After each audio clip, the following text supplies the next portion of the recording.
You didn't need to do a check before. I always need to. Hello, everybody. Welcome to Gritty Reboot, episode number 15, I believe. Yeah, you're going to need those headphones. Yeah. I like Meredith gave me a look like, this sounds a little different than it Right? normally does. And our headphones are sitting right on our lap. Okay. So a little inside baseball here. We run our entire podcasting empire off a TV tray. Yeah. That's what we have. We have a TV tray with two boom mic. We have this coming over the side of each one, our recorder right in the middle, and that's pretty much our setup. You know, that's all we've needed and it's all we've used. So, Yep. And that's it. We just have this one little TV tray, and that holds both of our microphones and our little stands. So, today is going to be, I think, an episode that's kind of similar to The Omen. Yeah. Because we're talking about two movies that are very, very similar. Very similar, unfortunately. So before we get into it, there's a couple things that I did want to bring up. We got some contact from fans. Yes. So Yay. we're going to be doing our first a fan request episode coming up in a couple of weeks. Hopefully before we get to Thanksgiving, we'll do our one request of the town that dreaded sundown. Yeah. We wanted to do that anyways. We Yeah. had been talking about it. So when the fan mentioned that he wanted us to do it, we were like, okay, no problem at all. Exactly. And that's a really good one because I didn't see that remake initially because of the reviews. And they were like, oh, it's a garbage meta sequel. And I was like, meta sequel? I don't care about that. And then I watched it, I think like 8 years later, randomly on DVD, or maybe I pirated it. Don't send me to jail. And when I watched it, I was kind of surprised. Like, oh, this is a unique and kind of smart movie that is absolutely made for fans of that original movie. So it'll be something we'll look forward to. I'll be very excited about it. Today, another thing that I like to do is we have a 5-year-old. We've mentioned this in the past. So I give her a slow little intro to horror, basically. Some creepier films that I think she can handle at her age. Did you watch Monster Squad? Yes, and that's what it was. Last year, we watched The Monster Squad, and she really liked it, and it gave her horrible nightmares, but she really enjoyed it. Today, I said, well, it's time for it again. So I put on the Monster Squad, and I said, all right, now be careful. This is scary. And then I got hit in the face by something that is actually realistically scary, because then Maya told me about her day, and what she did today was the school shooter drill. Oh, gosh. Yeah, that's what today was. So, you know, we have all this stuff with vampires and Frankensteins and werewolves and all that fantasy, and just got smacked in the face by something ultra realistic right there. Yeah, that our 5-year-old has to practice school shooting drills. Yeah. That's sort of insane that we have to think about. And it's sort of this level of dystopian, nightmarish horror that I don't often consider. But just something I wanted to mention just happened in the course of the day. And she just kind of mentioned that. And she's like, we had to practice getting underneath our desk and being quiet. Oh, man. But, you know, that's the current state of the school system and security at schools here in America. Yeah, because the St. Louis shooter was another AK. Yeah, we had another school shooting today. We did? Yeah, we did. We had another school shooting today. Or not, pardon me, not a school shooting, but we had another public shooting.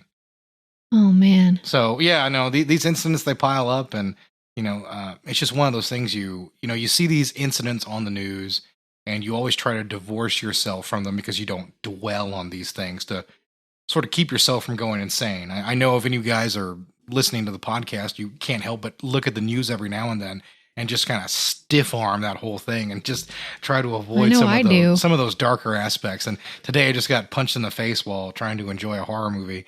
And it just kept me thinking, and I wanted to mention it here, you know, because I think that's just an incredibly strange and horrific thing that we just generally live with every day. Well, we have to. We have no choice. Yeah. And it's why we need this escape going into horror films and things like that, and for us to work these horrible fears and stresses out in a more relaxing and productive way. Yeah. You know, by enjoying some films.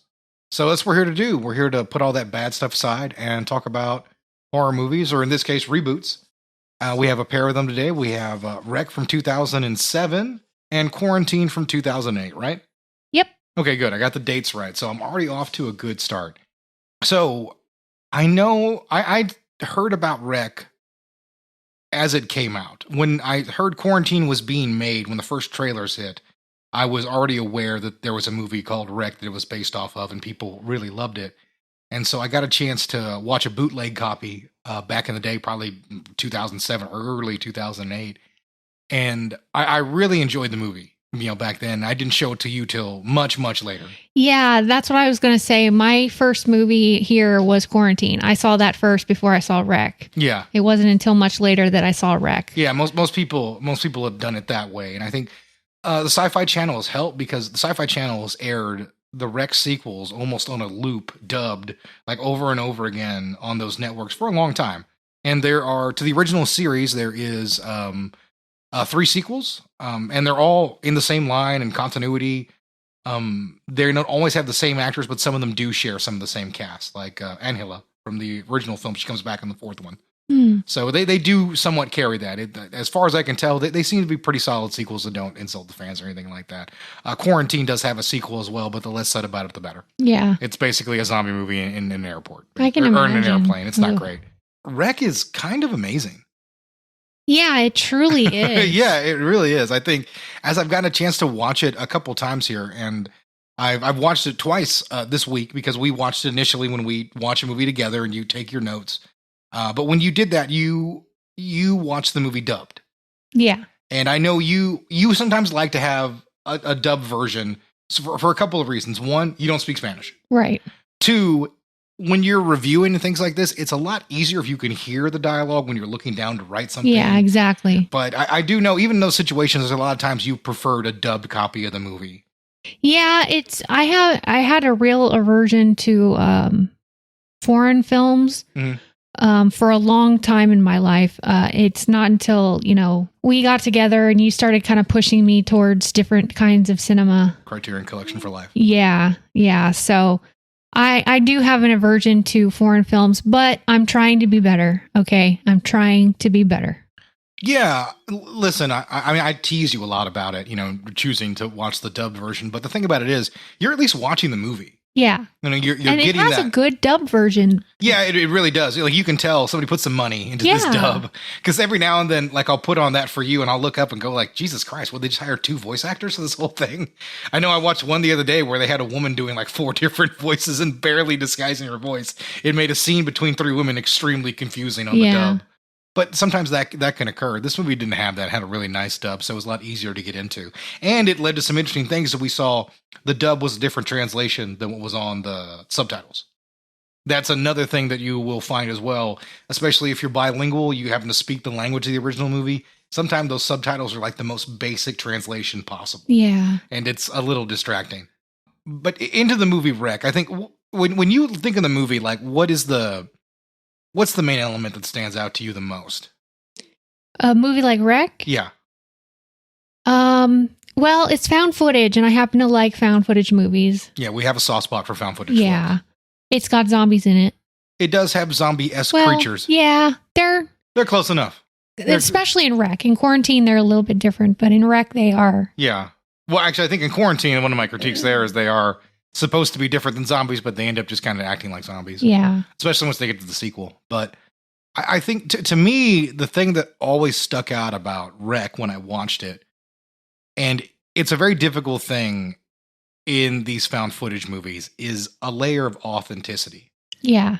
And this movie feels a lot more like you're watching a news broadcast that got sidetracked by an awful event. Yeah, and to me, it's legit scary, too. It really is. It's a legit scary movie. When you first see that old lady in the hallway, in the long hallway, and you get that long shot of her just standing there in shadows. Yeah. It's freaking creepy. It really is terrifying. Yeah, it is. This movie takes a much more realistic approach to its lighting, because there's a lot of times you flat out can't see things. It's natural. I mean, you get what you get from the windows and from lamps and whatever. And it's like we just talked about, it lends to the authenticity, like that kind of raw feel of this movie. It's not shot in a cinematic frame rate. It's shot 25 frames per second. And that's a PAL standard for video there. And it has a video look to it. So it really does feel like a slice of life from a news broadcast. There's a scene in the movie where the police officer just took down the woman who was charging him. Mm-hmm. And he's on edge. And no one's listening to him about the quarantine. And he tries to get order back. And he pulls his gun out on those guys. And he says, I need everybody to calm down and do what I say right now. And as he's doing it, like you can't see the gun. But you could know from everyone's reaction and his stance that it's there. and then he moves slightly and you see the silhouette against the lit wall behind him. And that's all you really need to know. And as you're watching the movie, it makes you watch it closer. Yeah. Like you're looking for those things because this isn't a well choreographed and well lit masterpiece. It's not a Hollywood production at all. This is a documentary, and it feels that way, that a lot of these movies really don't do. And that extends over to the acting as well. And that's the only thing you can miss from a dub track. And one of the reasons I want to go back and watch this movie as it was recorded, in Spanish. I do speak a little bit of Spanish. And their accents are a bit of a trip for me. But for the most part, like I can generally get the gist of what they're trying to say. But more importantly, I can understand and gauge their performance a lot better. Yeah. And that was one thing that really sort of grabbed me, is how good the performances are in this movie.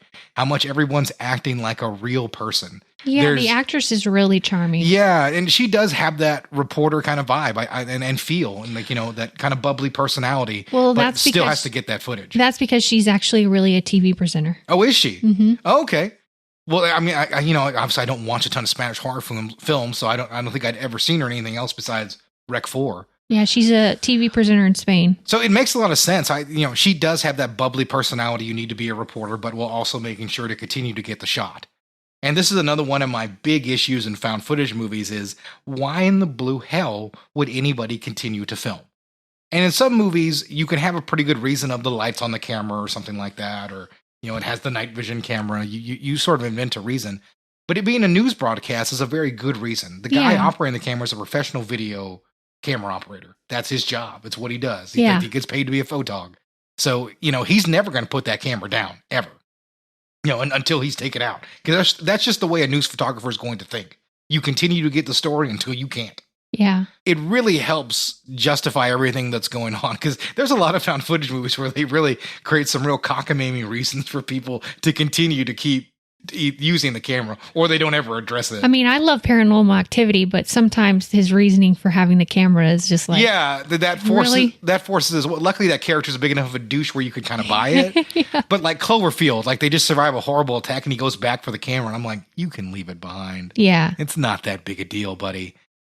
Maybe my least favorite is George Romero's Diary of the Dead. Yeah, like they really invent some really lousy reasons for them to film. Like, we have to document everything. Like, no, you don't. You gotta stay alive. Right? Put that damn camera down. This movie, like I said, is different. He's their news team, so that's what they do. And once again, I appreciate that little element. And I think another thing is, like, you don't see the camera guy because you never would. No. Then that's an element that I like. If you watch the news, you got no idea what that camera operator looks like. And you barely hear him, too. Yeah. I mean, in Quarantine, you hear he's a character. Yeah, he's a legit character. You see him a couple times. Yeah, you see him more than a few times, actually. He appears on screen quite a bit for being the camera guy. The way this movie is done, it's laid out pretty darn well as we get introduced to everything. Them coming in to investigate the situation. We get a very scary sequence with the old woman. And then we come down with the officer injured, and boom, we're immediately thrown in the movie when they can't get out of the building from the quarantine. Yeah, the old lady bites the police officer. Yeah. And then all of a sudden, the building goes on lockdown. Yeah. What do you think about the government response to potential zombie situation? I tell you what, it gives me hope. Like, that's the one thing I want to see. Yeah. And I understand these people are trapped in a hell-like situation that they can't escape. They're trapped like rats. But that's what it's got to be, homie. Like, it sucks, but listen, you're patient zero, or you're right next to patient zero. Sorry. Like that's what I like about this movie, is at the end of the day, the government would be the bad guy, technically keeping them in the building, but they're doing the exact right thing they should be doing. Yeah. Which is enforcing the quarantine. Another reason I find the US version a little bit less believable. Like, the CDC is right there, and the CDC is gunning people down in the U.S. version too. Mm-hmm. In this one, the government, they just make sure nobody can get out. So that's one of the things that I like about it. They react nice and quickly to the situation. Like I said, I don't think bureaucracy would allow it to work that way when you consider the level of quarantine they have to get up, like a shoot-on-sight style quarantine. And then shortly after that, you get a fireman falling from the top of the stairs all the way flat onto the bottom of the stairs. Yeah, and see, that's a great thing, because you're talking... It's sudden. Yeah, you're talking about 2006, so we're in that second wave of found footage movies. And, this movie got optioned when, Paranormal Activity was a big hit. They were just looking for any property to sort of do. And we already have a scene sort of poking fun at what is basically the gist of found footage movies. People arguing and talking over each other. Mm-hmm. Because that's all the sequences. They're going back and forth. My daughter's sick. I have to get out. Why can't I make a call? Da-da-da-da, back and forth. And then boom, that guy hits the ground and where the stakes go up another level. Yep. Because this is a character we've been introduced to a little bit.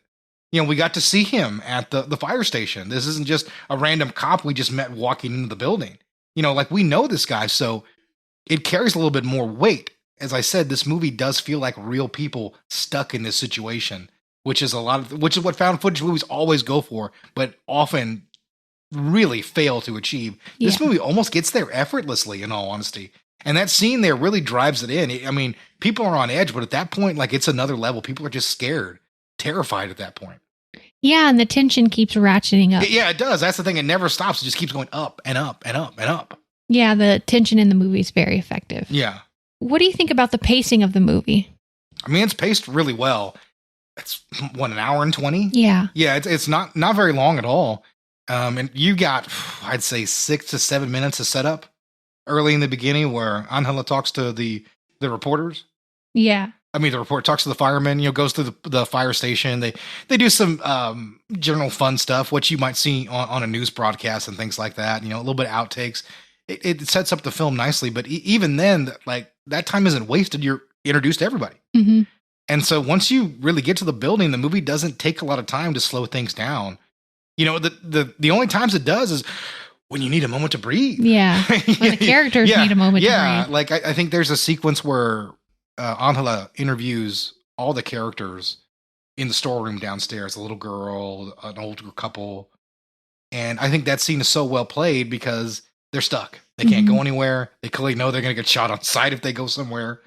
So she's trying to make the best of a situation. And it lets you feel like you're stuck in with these characters again. There's a nice little sequence where the mother keeps talking over the daughter and she has to explain to her how TV works. Like, that's a good little sequence in there. Like, it just makes you feel just a slight connection with these characters.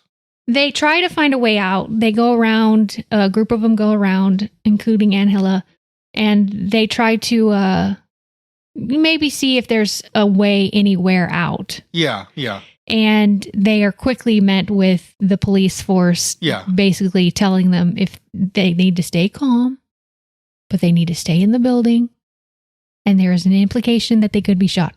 Yeah, and that's the thing, that there is just that danger that's there as we see the threat from the creatures or the zombies start to rise. Yeah. As we see them becoming more and more aggressive, like we know things are going to get worse. And I think that's the one thing that's unique about the movie. And it reminds me a lot about Blair Witch, even though I think it's, as a horror film, a little bit more effective than Blair Witch is. Because Blair Witch can only ratchet up that tension for about 20 minutes near the end of the film.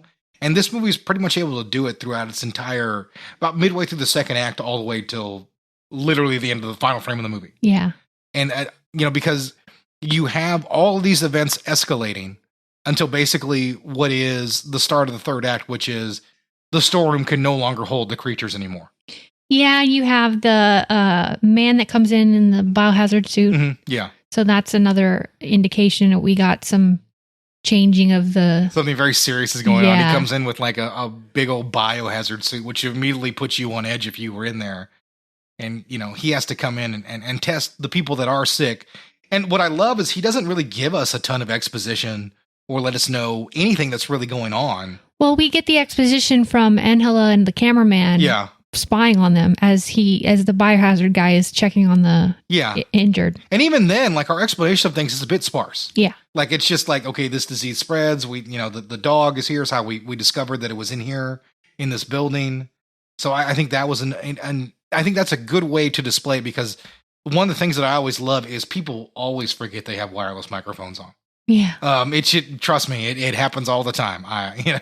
Whether it's just people going to the bathroom with their microphones on, or famous football players doing lines of Coke in the bathroom before they come out and do their segment on Fox Sports. So, jeez, I've heard all sorts of things on live mics over the years. So it's something that happens, and I like the way that's expressed. I like that character brings us the tiniest bit of safety. Yeah. Like, there's a chance. There's a chance they could get out. And there's a chance, but when all hell breaks loose, And like later on, he's like, don't come close to me, I'm bitten. And they have to lock him away. Like they're locking away that last bit of hope. Yeah. Because, okay, if he got sick just coming in here, the next people they're going to send in here is going to be a heavily armed commando group taking out anything that moves. It's a tricky situation that they're in. Yeah, and it really is. Just when you think that you get a little bit of a reprieve, the little girl gets infected. Yeah. I think that's a great sequence when everybody realizes it's a disease and it's spreading and that little girl is sick. Because the camera turns right to the mother and she's like, she just has pneumonia or whatever she's saying. I know it's different in both versions. I think she just has a fever. She just has a fever. And then her daughter takes a bite out of her and runs off. And which is, I think, probably one of the most terrifying things in the movie is they have to handcuff that mother to the stairs. Yeah. So, because she's infected and they need to make sure she stays put for just the time being. And a few minutes later, the zombies get loose and they don't have the key because the cop who had it is upstairs dead. Yeah. So they can't get it anymore. And she is just brutally attacked by those zombies when they come running right out. And it allows our main characters to escape. But like you just hear her screaming, please let me go, please, please. And then they come at her and you see her screaming. I mean, that's a really horrifying thing. Yeah. You know, and you're smacked by a situation you could find yourself in very realistically, accidentally leaving someone to die a truly horrible death. Then they end up trapped in an apartment and they end up trapped with a turning man. Yeah. So they have to navigate their way through that. Yeah. Once this whole thing sets into motion, like this movie is such a roller coaster ride. It really is. Like you just strap yourself in and you're going up the stairs and you're finding out what's wrong. And it's almost like a video game to some extent because they're going up there, they're going to get the key that they need from one building to one room to go open another one. So they're able to find some way to get out. And this repeats itself a few times before you get to the end of the movie. And I mean, like that final chase sequence where you start from the bottom and have to go all the way up to the top floor. It's just like dig your nails into the armrest, white knuckle sort of terror. Mm-hmm. And it's just so impressive, you know, from a movie at this budget level. Does the cameraman deserve a medal for filming all this shit? Praise the cameraman. Like, that's what it is right there. Like I said, those guys don't quit, and they're going to keep moving. And one other aspect to move to a technical aspect is that I love the way the camera moves. It moves like a real camera. Mm-hmm. Like, he's just trying to move, and sometimes he'll miss what he's supposed to capture and just reframe real quick. And that's something that I think just leads that authenticity. Like, nothing feels like it's choreographed. Like, the camera guy's sliding to a certain point to hit a mark so he can see this one thing that's going to occur. This movie doesn't feel like that at all. Yeah. And that's one thing that I really like in how the camera work goes. And even diegetically, that poor cameraman and all the work he had to do only to get destroyed by the girl at the end of the flick. Actors were never given the script in its entirety. The actors never knew their fates, sometimes until the day of. The actors were stressed, nervous, and apprehensive. Perfect for this film. Yeah. And you really can tell. Like, it does have that vibe that they don't really know what's coming next either. And that does make things very, very interesting. Now we get to my favorite part of this movie, when you have one fireman left and they're desperately trying to find the keys to the basement so they can get out through the sewers. Yeah. And they discover, okay, they're running around this building with all these zombies going on. They're trying to find who has that, the name of the apartment that they need to go into so that they know which apartment it is. Yeah. They find the name, they go all the way up to the apartment, and they go inside. And this part scared the shit out of me. Yeah, because the first time I saw everything is so tense on that run to get there. And we lose the fireman, who like, he just been laying waste to these guys, but they still take him out. So only our camera operator and Angela survive. Yeah. They get up to the top and we get a moment to breathe really quickly. Like, you take a deep breath when you're in there, and then she starts looking around.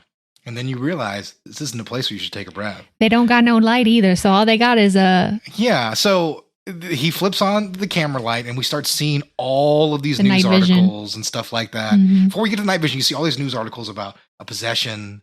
There's something very strange going on, some demonic flavoring. And then, she turns on the tape recorder, and it starts playing an explanation. It doesn't tell you everything, but it talks a lot about a girl who's been possessed and them trying to draw something from her. Like, they're working on something with that. And, everything sort of comes together for the viewer. This is some sort of rage virus developed from this girl, this possessed girl. And then, when that reaches a fever pitch, you hear a noise finally. Yes. And so it just a great sequence. The cellar pops open. The camera guy lifts his camera right up there, and immediately that girl hits it. Pans around. Yeah. It's coming. Yeah. And it's still scary. Yeah, you wait for it, it hits, and then, I remember that in a theater when we saw it in quarantine, everybody just jumps out of their seats. It's a great moment, and they nail that one in both versions. Yeah, and then, like I said, the camera's broken, and we get an amazing sequence, only akin to, maybe Silence of the Lambs with night vision. Yeah. They're kind of stumbling around, him trying to keep Angela quiet, grabbing her hand, and no, it's just me. And them trying to whisper and stay quiet around it. Because they hear stuff. Yeah. They hear some more fondling in the dark. Yeah, and the look to her is just utterly creepy and terrifying. She's terrifying. Yeah, she's the thing of nightmares, basically, and I love it. It's great. He makes a noise, and she immediately pounces on him. She looks terrifying. Yeah. She's all tall and gaunt. Emaciated, yeah. It's a great look. It's just she looks like a creature from another planet. Yeah, really it does. A true monster. And it's exactly what you want to see at the end of one of these movies. It's an encouraging creature design, nothing too crazy. But since you weren't expecting to see it doesn't, you're not led up with disappointment like people who were like, what the hell's the Blair Witch look like? You didn't know there was going to be anything up there till you got in there. Mm-hmm. So it's really well done. And of course, once the cameraman is taken, Angela is able to stumble through the darkness for a little bit before she's taken in the final and iconic shot of the movie. Yeah. That has been spoiled. But yeah. Yeah. And just like the second it goes, quarantine. Rec is just an incredible ride. I can't recommend the movie highly enough. It could be my second or third favorite found footage movie after the original Blair Witch and Grave Encounters. Yeah, it's definitely up there for me.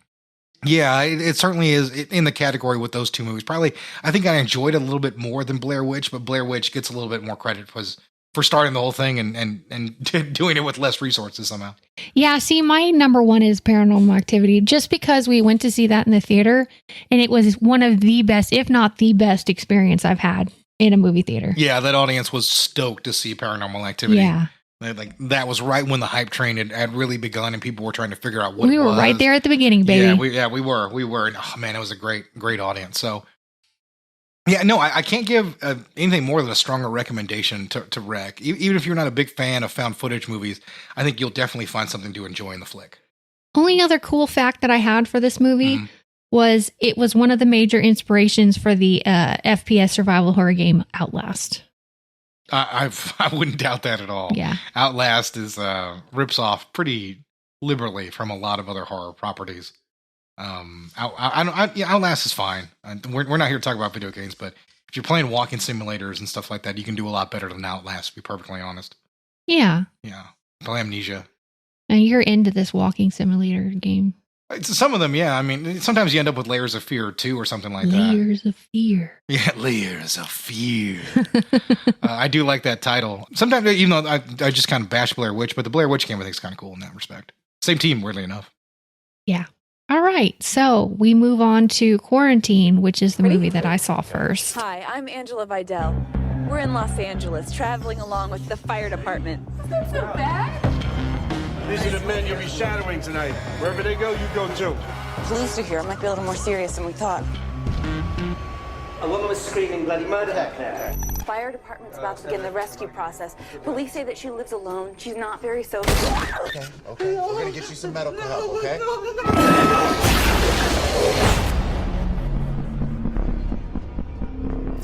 It has Jennifer Carpenter in it, and she's really the star of the whole movie. Yeah, Jennifer Carpenter from Dexter and White Chicks. We get similar beginnings to this movie. It's not shot for shot necessarily, but it's pretty close. It is a little longer. It's a little longer in the fire station. Yeah, you get a lot more of her playing basketball and and her talking to all the different firefighters. Yeah, there's a sequence they added where the American firefighters take a little moment to harass her. They show one guy's dong. Yeah. Which is... She goes into the dressing room. Yeah. There's a little bit more added here. It doesn't add much, except that the firefighters aren't quite as likable. because I guess they're a little bit more jerks in this movie. Even the thing about him wanting to sleep with Angela, as we'll make that's the difference in this movie. She is still Angela in this one, right? She's an Angela. Okay, that's what I thought. So I was making sure they didn't change her name to like Angie or something. Anyway, like when him making the joke about wanting to sleep with her, I think that's a lot more lewd and forward in the American version. Mm-hmm. And it just changes how you might feel about these guys who are not just civil servants there to do a job. Like they're kind of just like overgrown boys, I think, in this version, as opposed to what you saw in the Spanish film. There was also like, we talked about the actress that played Angela in Rec and how she had a level of authenticity to her performance. And it's because she had experience as that. Mm-hmm. That was the other difference I noticed is Jennifer Carpenter's character didn't correct shots. Yeah. She didn't suggest things or Yeah. things that they could be doing or talking to the firemen about. Yeah. There was a lot less of that in this iteration. Yeah, Jennifer Carpenter isn't as natural as a reporter as the actress in the original film is. And I think that's putting it mildly. I like Jennifer Carpenter a lot. I've seen pretty much every episode of Dexter, and I think she's fantastic on that show. Really one of my favorite underrated actresses. But she stinks in this movie. Yeah. And I don't think there's any other way to really put that. Like, when you're the lead of a found footage movie, she just isn't very good. Because there are so many sequences that bleed with terror and fear in the original film from that actress's performance, pardon me. And then you sort of directly compare the way, like, Jennifer Carpenter does these scenes, and they're so over the top. Yeah, her yelling at everybody is just like, okay, Jennifer Carpenter, we get it. So, I mean, here's the takeaway, and I'll get to it real quick. I know you have more things to say, but this is my takeaway, is I had always defended Quarantine. And I had said, like, oh, Rec and Quarantine, they're the same movie. Rec's a little bit better, but it's not like Quarantine is some kind of slouch. And I was really shocked when I watched it this time, because it absolutely is a slouch. Mm-hmm. This is a great example of an Americanized Hollywood remake that misses the point of the original movie. So one thing I want to say straight off the bat is documentary style to cinematic style. Yeah. And Rec is completely documentary style. Quarantine is absolutely a Hollywood film all the way through.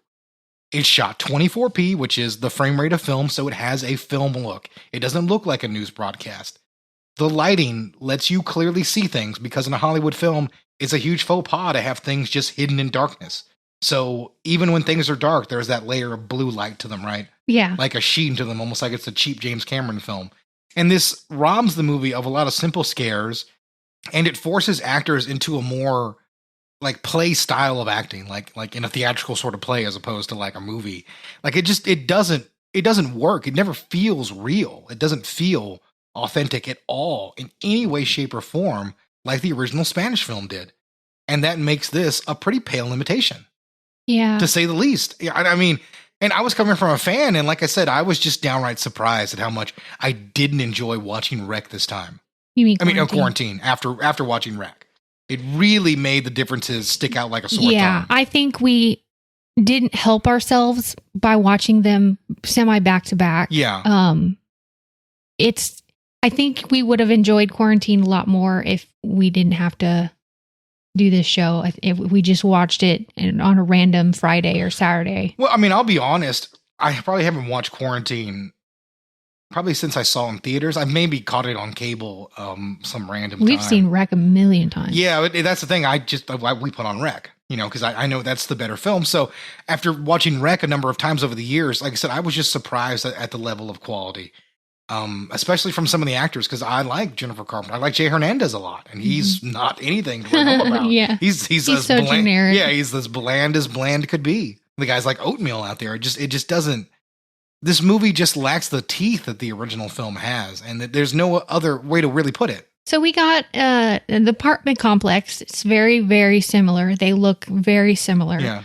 I did learn that the apartment complex was a set. Yeah, they built that, so that's why it is the very same But way. it was a fully functioning one with 4 floors. Oh, okay. Yeah. Well, lets you know where the money went inside this film. Yeah. So I know you probably have some more about it, but I think the biggest change in this movie is origin of the disease. Yes.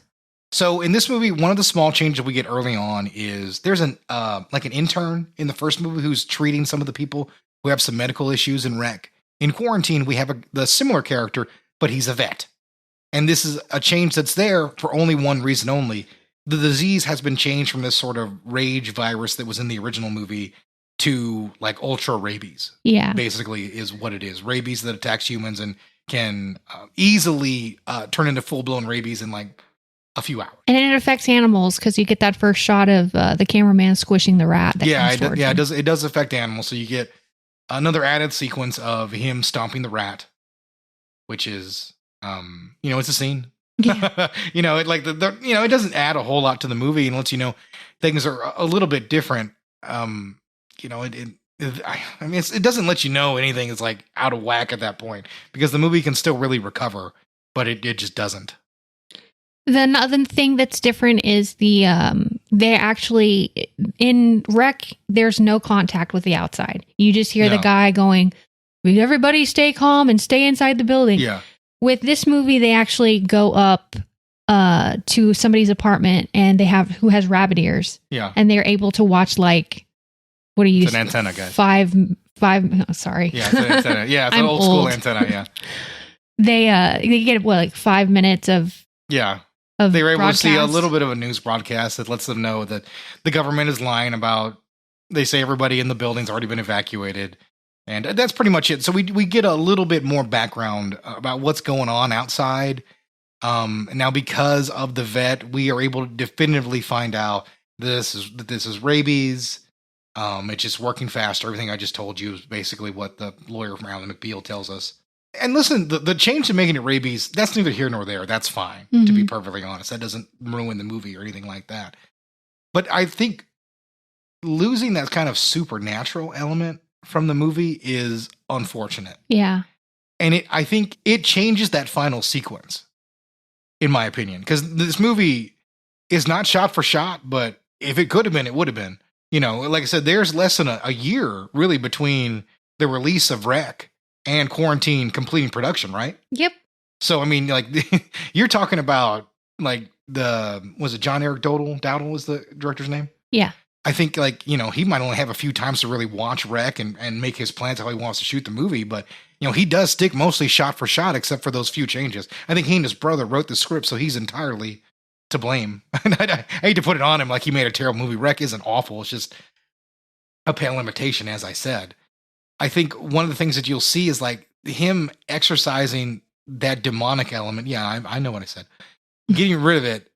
It makes that final sequence a lot less creepy. Also, when Doug Jones, who replaces the girl from the first movie, is up there, who the hell is he supposed to be? Doug Jones? Yeah. Who he's supposed to be in the quarantine? Yeah, because there's no explanation for who the heck he's supposed to be. In the original film, it's the girl who was diseased. Why the hell is there some random boss character hiding in the attic? Oh, I see what you're saying. Yeah. I was going to say the boss character is Doug Jones. Yeah, so I'm saying, like, what's he doing there? There's no explanation about why somebody should be hanging out there. In the other film, like, that is the girl who was originally started the infection. The possessed girl. What do you think about the movie's level of violence? Do you think there's more violence in the Quarantine movie or Rec? There is more violence in Quarantine. I agree. To its detriment. And you rarely hear me say that, but when we see the fireman fall down, he gets back up at a certain point in the movie, and this is only in the American version, and he walks with like a completely busted and destroyed leg, and it's all CG. And yeah, it's kind of a neat thing to see, but the CG sticks out like a sore thumb. Mm-hmm. It's the same thing later with, they have an infected dog they add to this movie. Yeah. And that also is very similar. It sticks out like a sore thumb that it's an effect.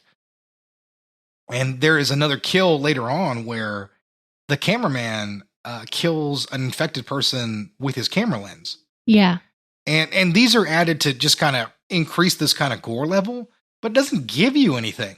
So it's nice that there are some extra kills. As a matter of fact, the cameraman kill with the lens is maybe one of the dumbest kills I've seen in a found footage movie. Yeah. Why would you hit the thing trying to kill you with the weakest part of your camera? Yeah. Yeah, the thing made of glass inside your camera that can get out of alignment if you set it on a tripod too hard. Why would you hit him with that? Apparently that camera wasn't made of glass. It was made of something much, much stronger. Yeah.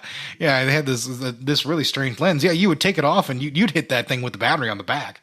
But then you don't have a really ridiculous shot of like the lens going over and over as fake digital blood hits the lens. You know, I mean, these are the things that are added. They don't really give you a whole lot to the movie.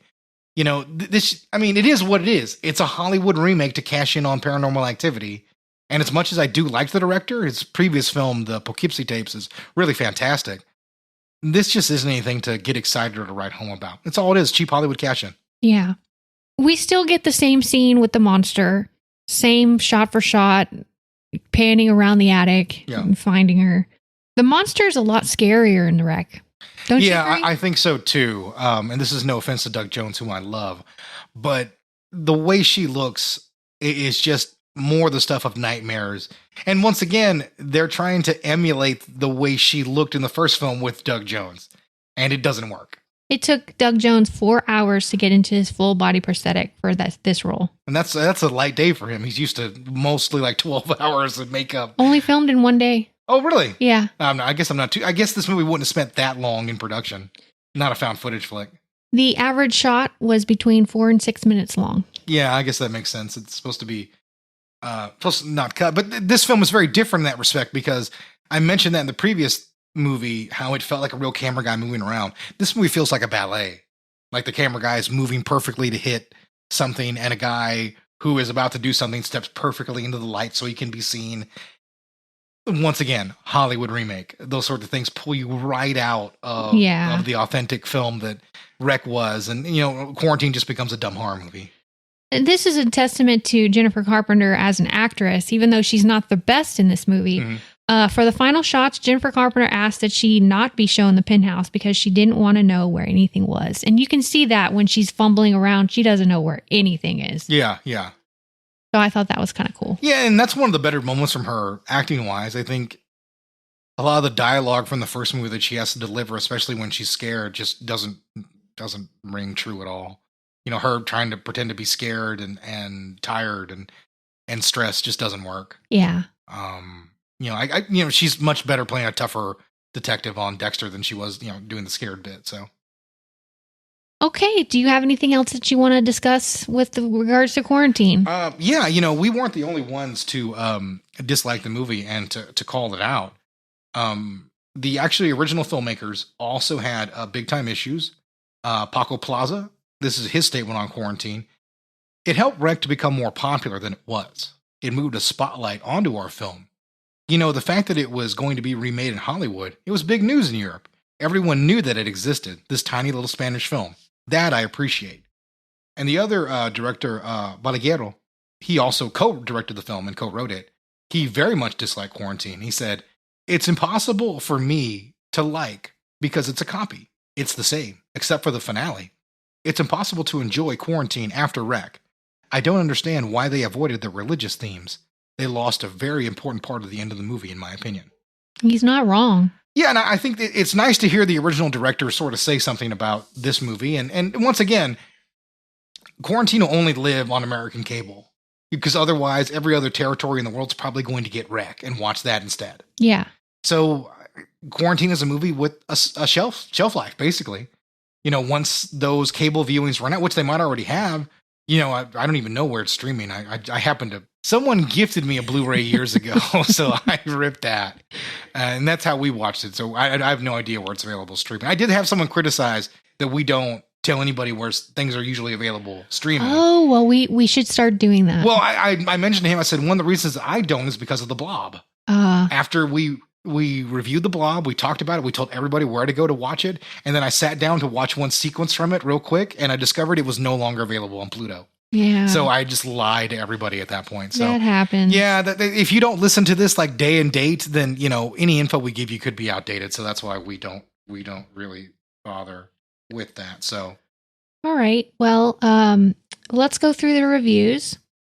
Rec had a 4.1 user review, 90% on Rotten Tomatoes, and a 7.4 IMDb. Mm-hmm. Quarantine had a 2.8, 55% Rotten Tomatoes, and a 5.9 IMDb. So a lot of our sentiments are echoed in those user reviews. I mean, 4.1 to 2.8, that's significant. Yeah, pretty much so.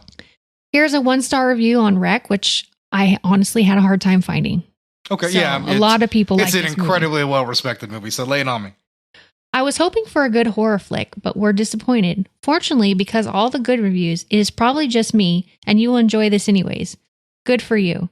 But even though I watched Home Alone in the dark at the dark of night, as I usually do, the horror films, I was not scared. There were very few moments of light suspense. The camera is horrid even for a POV film.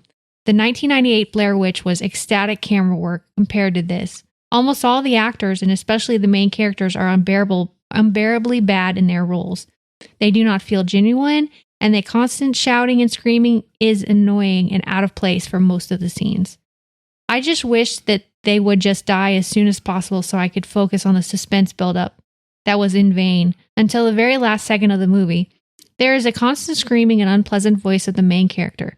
Most of the deaths are the most predictable cliches and characters behaving in seriously dumb ways. It felt like watching just a bunch of people with dementia. There was not a single calm person in the movie, nobody who could bring in a minute of silence or just actually think about the situation. As I said, everyone seems to be enjoying this film, so go ahead and see for yourself.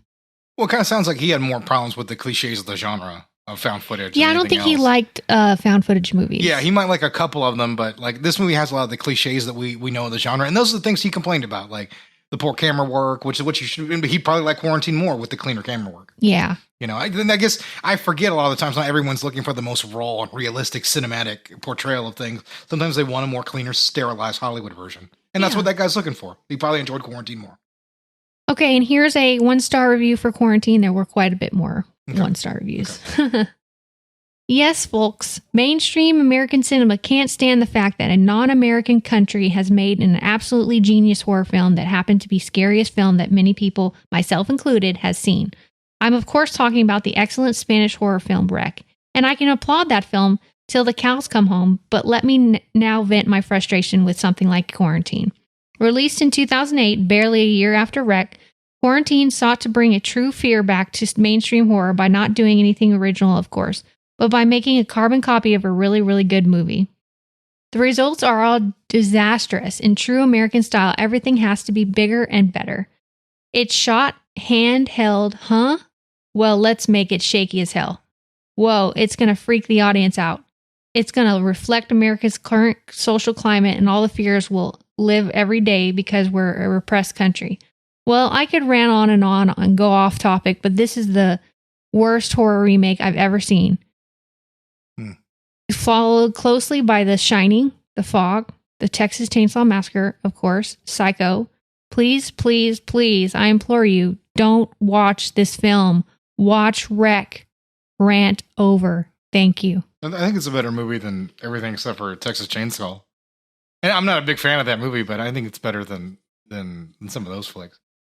I don't know. One day we'll do Psycho. It's been a long time since I've seen Gus Van Sant Psycho, but it's a lot easier to hate on this movie, you know, because it's dumb. You're just doing an un-American remake because people can't understand Spanish. Yeah. So, I mean, it is what it is. You know, everything to be said about Wreck and Quarantine really has. Yeah.